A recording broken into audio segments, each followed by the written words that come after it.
Today, we're trying to unlock some secrets to building wealth, achieving financial independence. We're drawing on some serious wisdom from investing legends.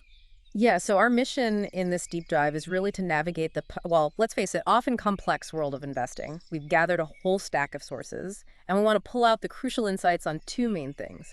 First, this surprising human element, how our own minds can sabotage investment decisions. Hmm. And second, the foundational tools you actually need, the analysis side, to make informed choices about where your capital goes. Absolutely. It's a critical combination. Why does this matter to you listening? Well, whether you're, experienced, a seasoned investor, or maybe just starting out, understanding these principles is, frankly, a shortcut. It helps you make smarter, more objective financial decisions. It really does. It's about empowerment, right? Empowering you to be more patient, more disciplined, and hopefully a more successful investor. And maybe avoid some of those common, costly mistakes we all hear about. Or make ourselves. Exactly. It's fascinating, really, when you think about it, but it turns out our own brains can sometimes be our own worst enemies when it comes to money.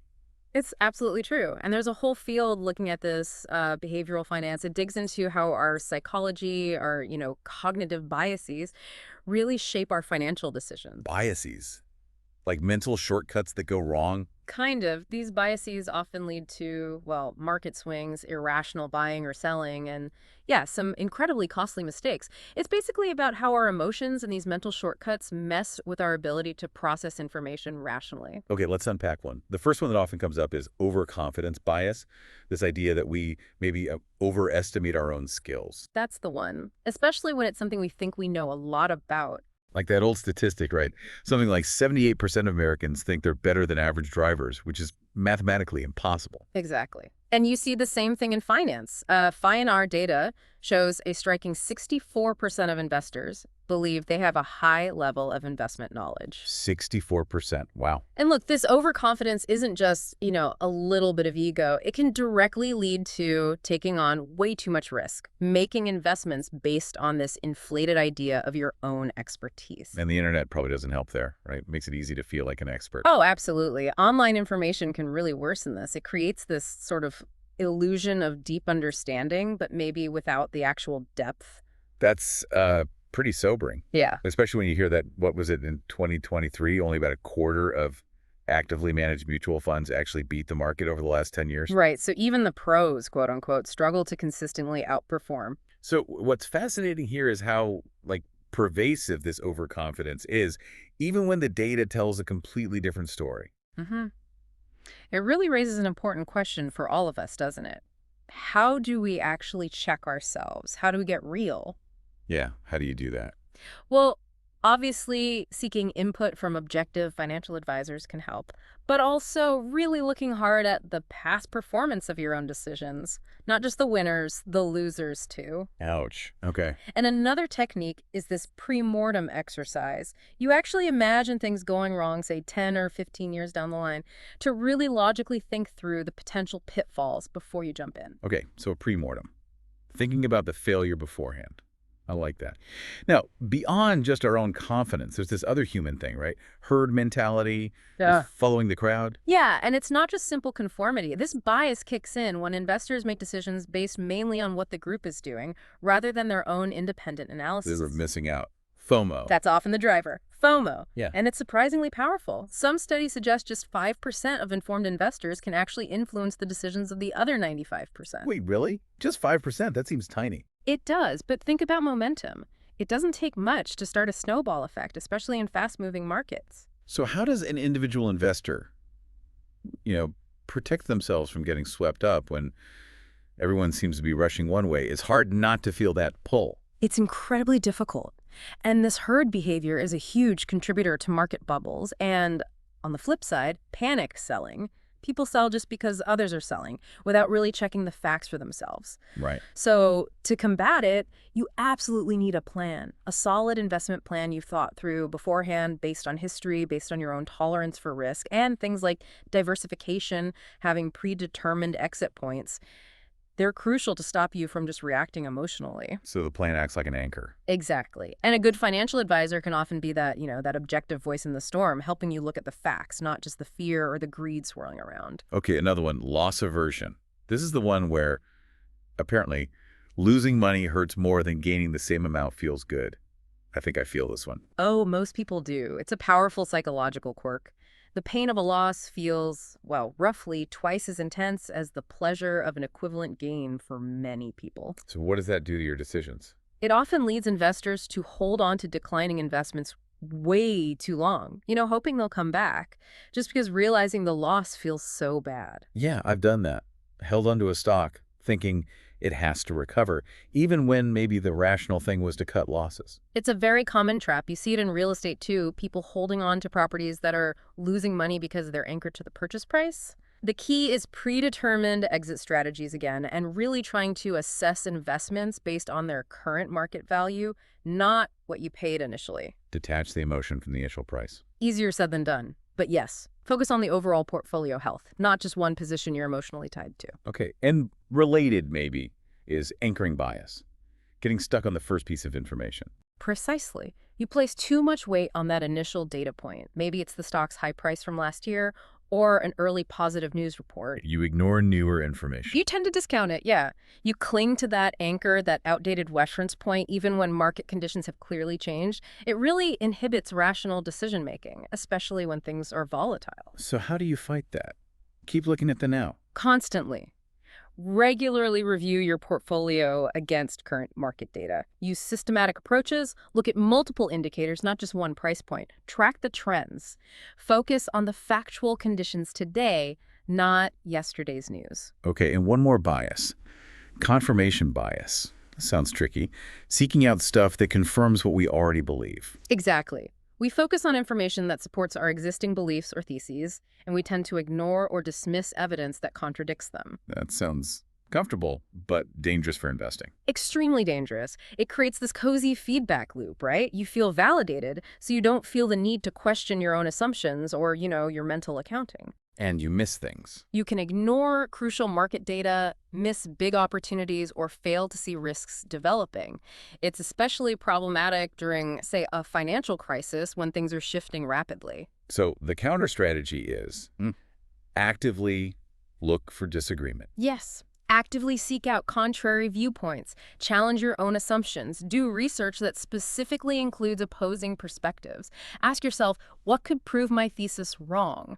And again, regularly check your investments against objective benchmarks, not just your own feelings. Wow. Okay, so these biases, overconfidence, herd mentality, loss aversion, anchoring, confirmation, they're like built into us, aren't they? Pretty much. They're weaknesses in human nature, which makes them really hard to overcome completely. But just understanding them, knowing they exist, that's got to be the first step. Absolutely. Awareness is huge. Managing them is incredibly valuable, whether it's for your own money or even in, corporate finance decisions. Okay, so once we've sort of wrestled with our own internal biases, the inner game, we need to switch to the outer game. Right. Looking at the actual companies. Right. The cold, hard data. And for that, financial statements are the map, aren't they? This is where it gets really interesting, rolling up our sleeves and figuring out how to actually understand a business through its numbers. Exactly. Financial statements are essentially the story of a company's activities and its financial performance, written down in a standardized way, usually audited for accuracy, which is important.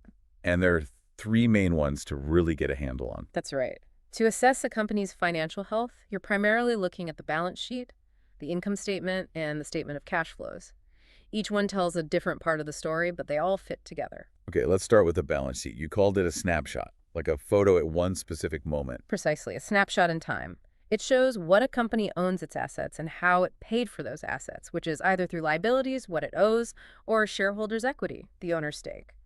Assets equal liabilities plus equity. That's the fundamental equation. So assets, what are we looking for there beyond just, current versus non-current? Well, you definitely categorize them that way. Current assets are things expected to turn into cash within a year, cash itself, accounts receivable, inventory.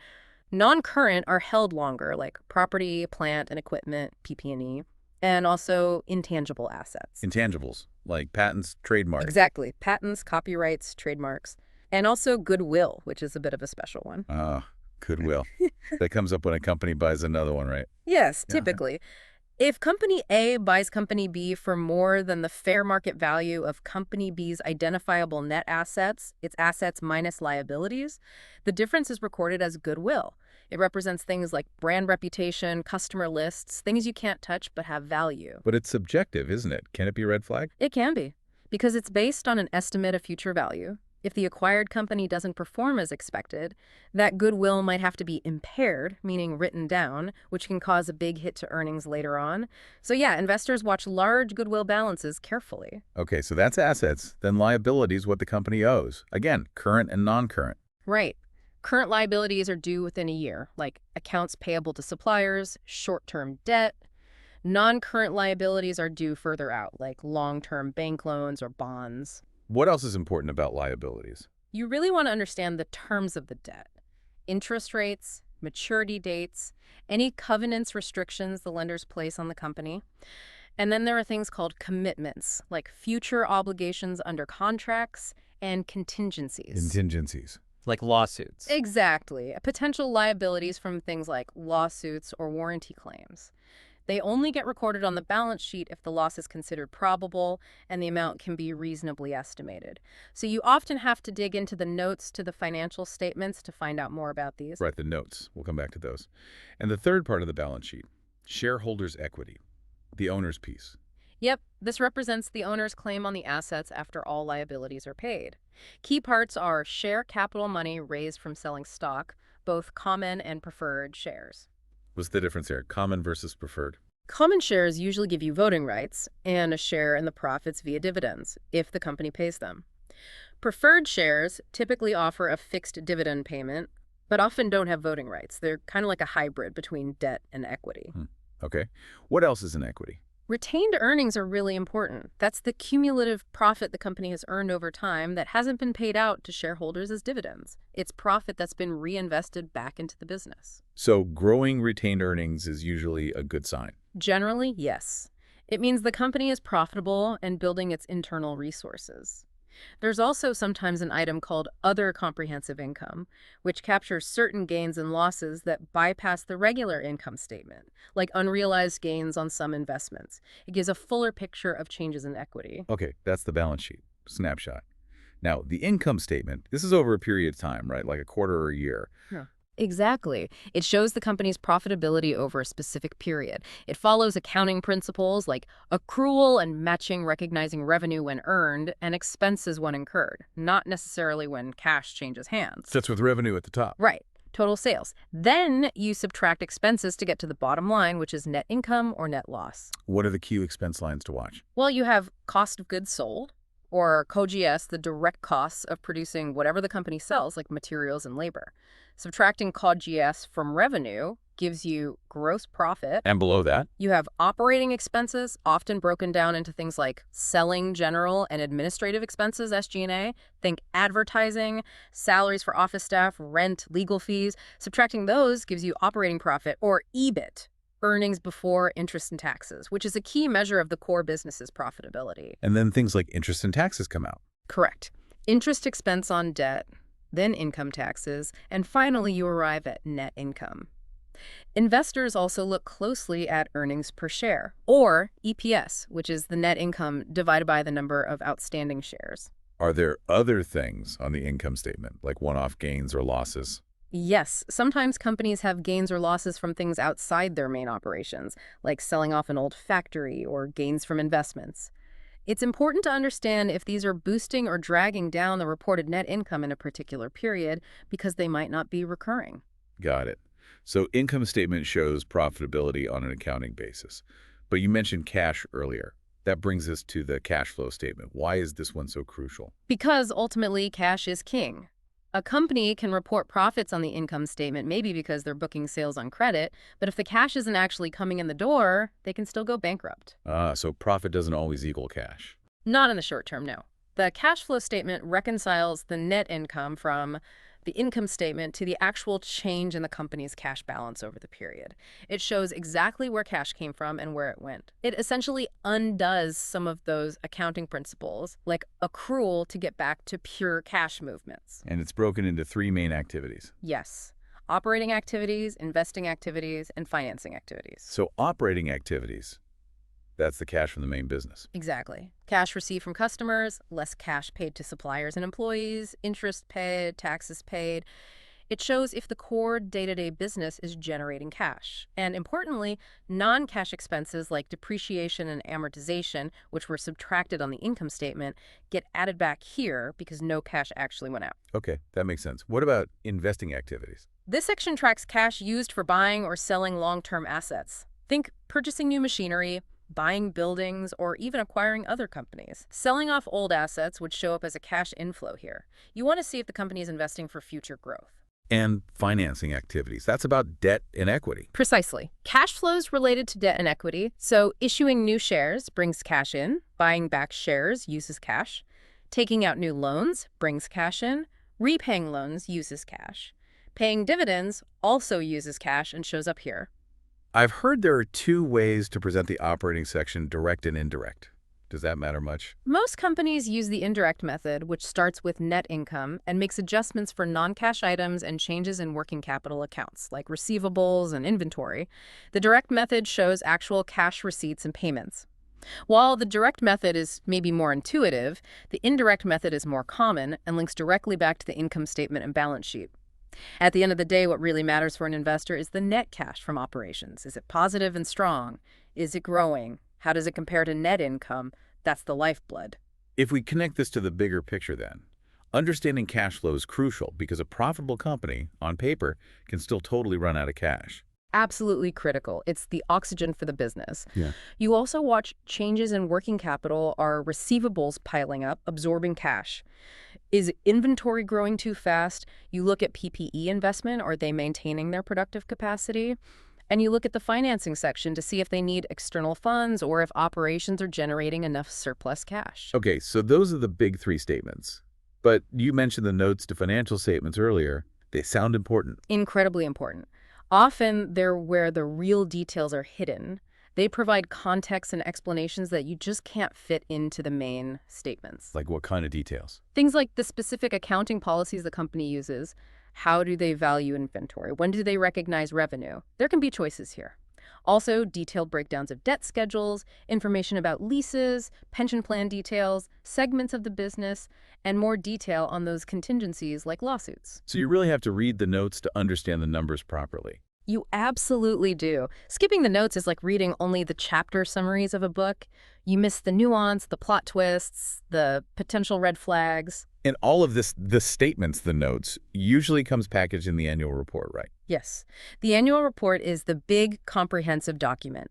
It includes the audited financial statements and notes, but also a lot of non-financial information. Like what? You'll find the management's discussion analysis, or MD&A. This is where management gives their perspective on the company's performance, discusses strategy, outlines future plans, and identifies key risks they see. So you get management's story alongside the numbers. Exactly. And you compare the two. Does the story match the numbers? You also get information about the company's operations, its markets, its board of directors, executive compensation. It's a deep dive into the company. Okay, so analyzing a company means digging through all of this. And that's where things like ratio analysis come in, right? Using these numbers to compare and find insights. Precisely. Ratio analysis uses the data from the statements to calculate key metrics that help you understand the company's performance and financial health in relation to its own history or to its competitors. Like what kind of ratios? There are tons, but they fall into categories. Liquidity ratios, like the current ratio, measure ability to meet short-term obligations. Solvency ratios, like debt to equity, look at long-term debt levels. Profitability ratios, like net profit margin or return on equity, ROE, measure how effectively the company generates profit. And investor ratios, like the price-to-earnings PE ratio or EPS, help assess valuation. So ratios help you make sense of the raw numbers. They provide context and allow for comparison. They're a cornerstone of fundamental analysis. Wow, okay.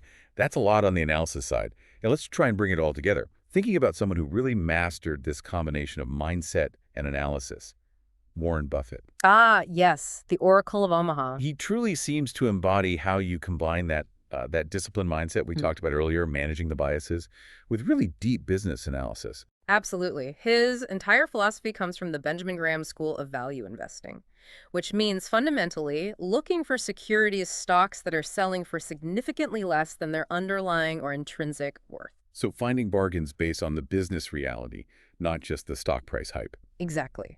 He focuses intensely on the company as a whole, its economics, its management, its competitive position, much more than just, short-term stock market movements. He has that great quote, doesn't he? In the short run, the market is a voting machine, but in the long run, it is a weighing machine.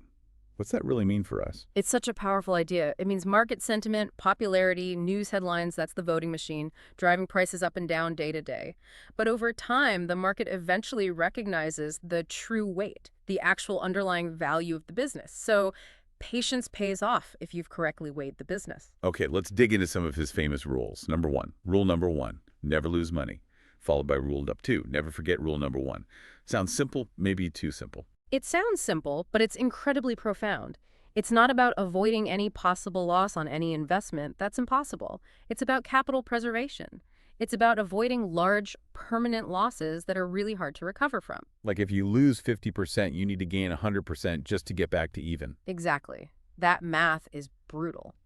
So he focuses on avoiding that big loss by buying quality businesses, insisting on a margin of safety, buying significantly below what he thinks the company is worth, and just staying away from pure speculation.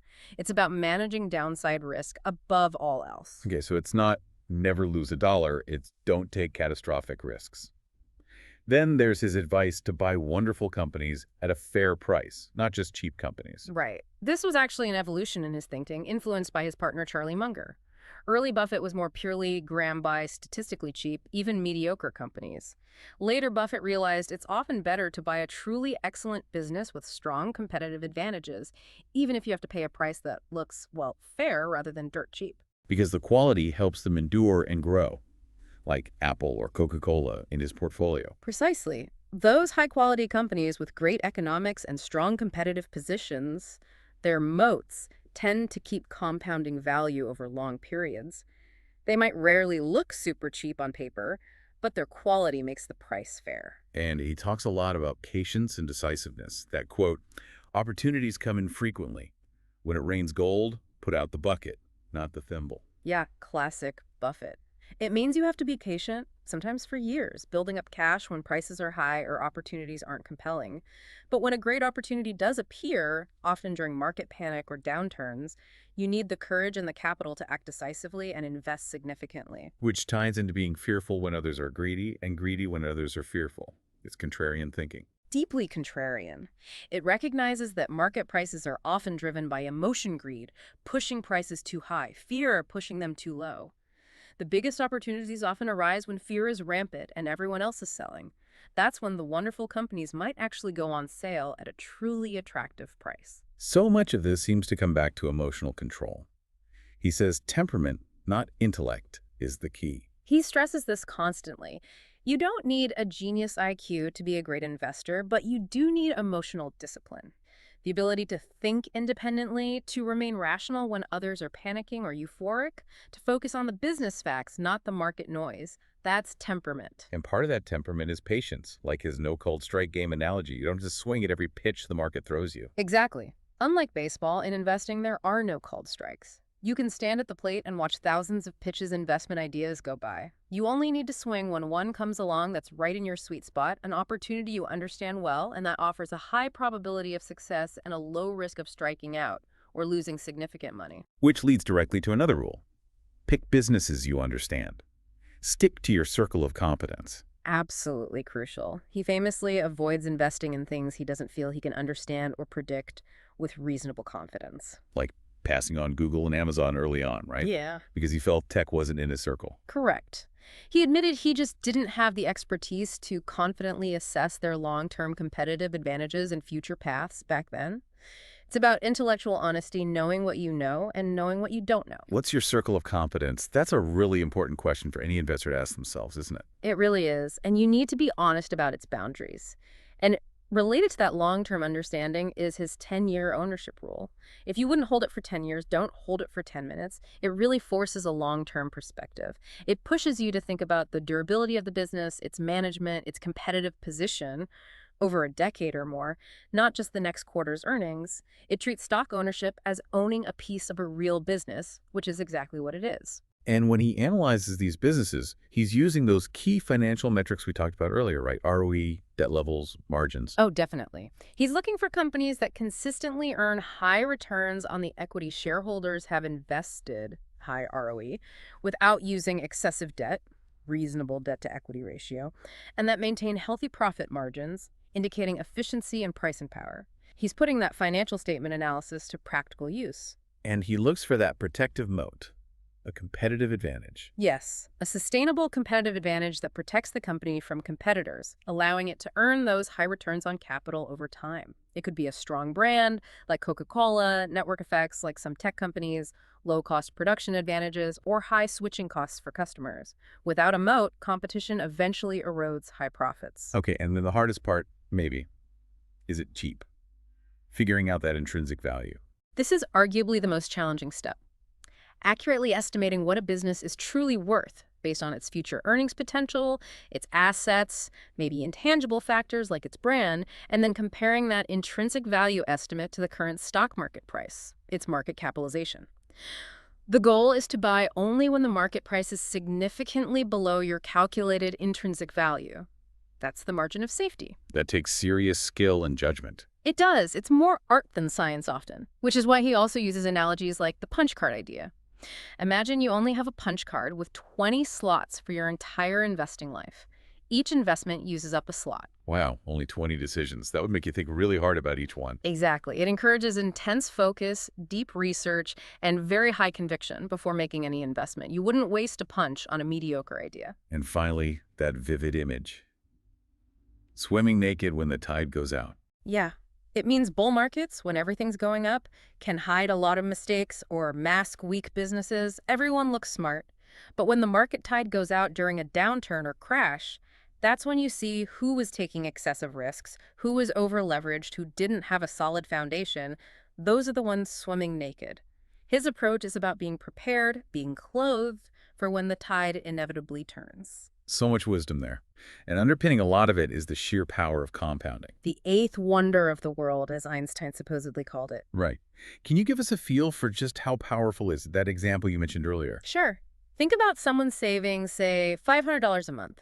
If they do that for 35 years and earn an average return of, let's say, 10% per year, that portfolio could grow to almost $1.9 million.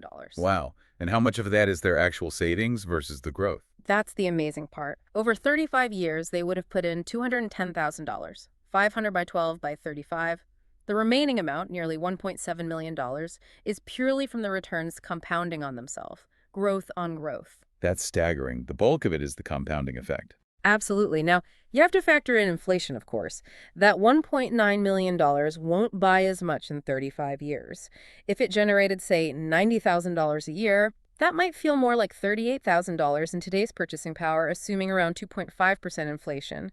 But the principle of exponential growth is undeniable. And Buffett's own life is the ultimate example, right? Most of his wealth came late. Unbelievably so. Over 95% of his immense wealth was generated after his 65th birthday. It just shows the incredible, almost magical effect of letting returns compound over very long periods. Time is the most critical ingredient. The sheer math of compounding. It really is like a financial superpower. But it needs that crucial ingredient. Yeah. Time and patience. Time, patience, and a reasonable rate of return. Now, despite being arguably the world's greatest active investor, Buffett has some pretty simple advice for most other people, doesn't he? Yeah. About indexing. He does, and he's been very consistent about it for decades. He advises that most individual investors and even institutions are probably better off just owning a low-cost index fund that tracks a broad market, like the S&P 500. Why? Because beating the market is so hard. Exactly. He acknowledges that consistently outperforming the market after costs and fees is incredibly difficult even for professionals. Most active managers fail to do it over the long run. So for people who don't want to or can't dedicate significant time and effort to analyzing individual businesses, a simple, diversified, low-cost index fund is a very sensible approach. He even set up his wife's trust that way, didn't he? The 90-10 rule. That's right. His instructions for the trustee managing his wife's inheritance are to put 90% in a very low-cost S&P 500 index fund and 10% in short-term government bonds. If we connect this to the bigger picture, This advice really reinforces the idea that maybe avoiding big mistakes and just capturing the market's broad return through diversification is a powerful strategy in itself. It absolutely is, especially for people who recognize they don't have the skill, time, or perhaps the temperament to play the individual stock picking game successfully.